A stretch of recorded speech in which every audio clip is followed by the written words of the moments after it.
Everything should not be given to you. Instead, you should earn it. So why do you want a shortcut? Why do you want to take the short route? Well, I think everything in our lives starts with our body. If you're a person of faith, you believe that's where your soul is housed, right? And so it's you do emotions. Fear is a very, very real emotion.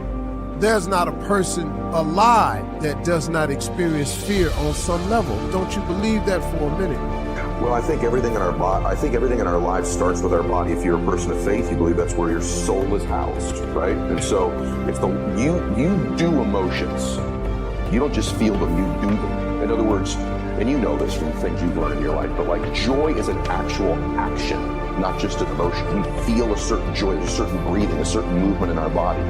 Depression and sadness is something we do. We're more hunched over.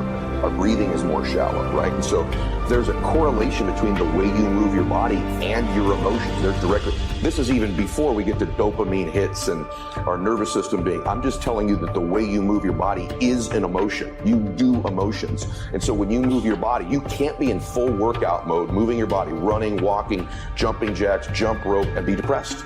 They don't go together simultaneously because your body doesn't get the connection. I'm moving like I'm joyful. I'm moving like I'm having sex. I'm moving like I'm happy. These are all joyful states. You can't be depressed simultaneously. So the quickest way to change our behavior, our emotions, and our state is with our body. I play these very strange games with myself when I'm at the gym. Fear is a very, very real emotion. There's not a person alive that does not experience fear on some level. Don't you believe that for a minute? I face it all the time. Fear is so big and so prevalent today. Nothing produces more failure than does fear. It is the fear of failure that freezes people before they even start. It is the fear of failure that causes you not to want to deal with the rejection and the potential hurt that failure causes. So fear cripples you on so many levels. But how is it that some people somehow manage to get by anyway? What is it that you can do that would help you overcome whatever fear you're facing?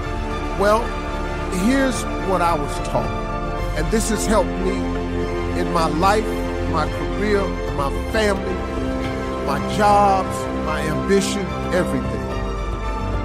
You overcome fear with your dreams. I want y'all to listen to me closely. You overcome fear with your dreams. Steve, how my dreams gonna make me overcome my fear? Because I want you to listen to me. Because the dream is everything. When I'm working out, I always do one extra rep, one extra set, because it's a promise I kept to myself. And here's the biggest thing.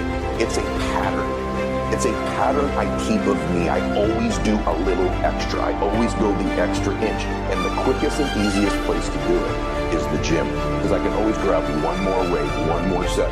And here's what it does. It shifts your identity. The dream is everything. See, if you have no dreams and visions, you will perish. You will die in fear. You will die sitting somewhere in fear without dreams and visions. Dreams are the counterpoint to all fear.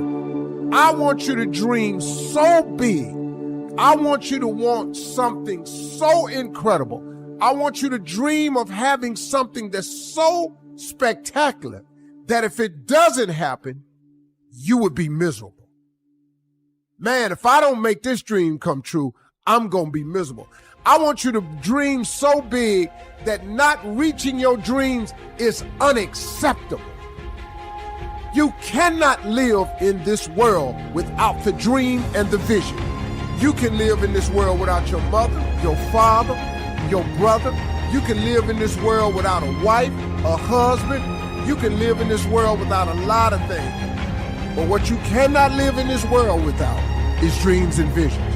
You will perish without this. You have to dream of something and want something. That's what keeps pushing you forward. So identity is the governor on our lives. It's the invisible force that no one understands. And once they do understand and get a hold of, their life can change. And so not only if you don't get a hold of this, will these outward conditions of your life keep being exactly the same, but you could behave differently. You could do all the work out. You could be thinking great thoughts, but you are going to get out of your life. You're going to be the most powerful force in the world, I think, is to be consistent with the concepts, ideas, worth that you hold for yourself. You will get that out of your life, what you will tolerate. She pleaded with him, please, don't kick my baby out. Let him stay in school. And I'll never forget, the principal went to my file and he showed my mom my academic, middle school, high school. He said, you want school for your son. He don't want school. He's been kicked out on several occasions. His grades, he don't want to be here. You want him to be here. And I'll never forget, that was you guys are athletes, so you know that walk you take? The walk you take from here to the field. I took a walk at 16. I took a walk with my mom, and we walked down the long hall of Detroit Henry Ford, and my mother didn't say a word to me. Oh, you know when, now I don't know about where y'all come from, but where I come from, when your mama gets so mad she can't talk, you've gone too far. And I remember we walked out and we opened the door and my mom went to her car. And I remember my mom shed a tear. And my mom said, I ain't raised you like this. I don't know what happened to you. I didn't raise you like this. But you know what happened? I was hanging with people and I was making their decisions, not thinking about my mama and how it would hurt my mama. Everything should not be given to you. Instead, you should earn it. Why do you want a shortcut? Why do you want to take a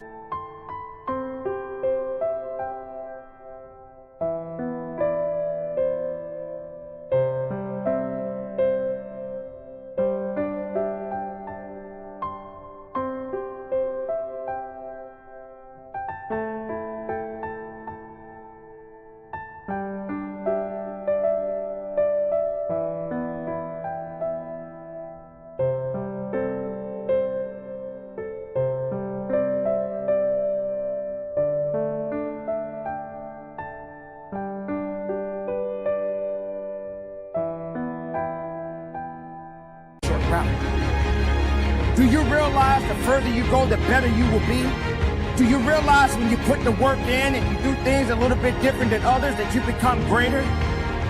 That you see something more unique about you? Why can't you understand that putting forth the effort and just working a little bit harder and going a little bit further than you've ever done may be the best thing for you?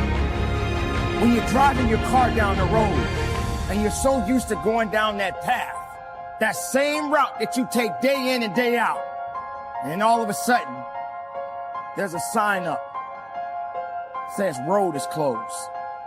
So to be honest with you, the only reason I got a PhD is because when I got that GED and finally graduated from college the first time, I was 30 years old. And my mom drove all the way from Michigan. All those friends that I used to do stuff with, I'm going somewhere. I want to make sure we get this because there's some decisions that need to be made. The coaches are telling you what to do. You got a phenomenal coaching staff, right? They're going to be telling you, professors, parents, but you got to make the decision. Coach going to give you the best scheme. But the teams that win are the teams that get on one accord with each other, one accord with the staff, one accord with your parents, one accord with the values. Listen to me. I'm trying to tell you guys, you think to be a champion means you run faster, you got more skills. No. The champions have more value. I'm telling you what I've seen. I'm telling you, Kobe just had more values. Kobe just wanted it more than everybody else wanted. Kobe was relentless. Kobe had a value of relentless. He didn't just know the word relentless. He was relentless. It was in his DNA. But you haven't given yourself the time to know your neighborhood. You haven't given yourself the time to know there has to be another way to get to my destination.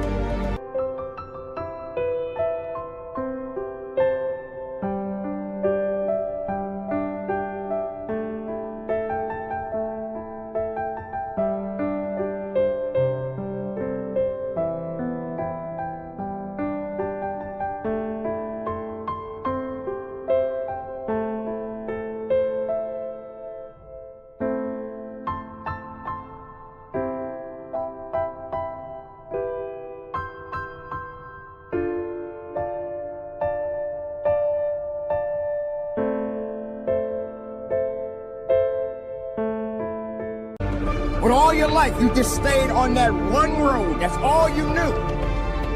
Not realizing that there are other roads out there just waiting for you. You got to get uncomfortable. You got to understand that maybe I got to go the further distance this time. Maybe I shouldn't take that short road. Maybe I should take a different road. And even if that road is open, why not try to explore other horizons? Because maybe those horizons may make you better. May give you the ability to focus that there's something else waiting for you. So what is too far? Success is limitless. You should be willing to go further than you've ever done in your life.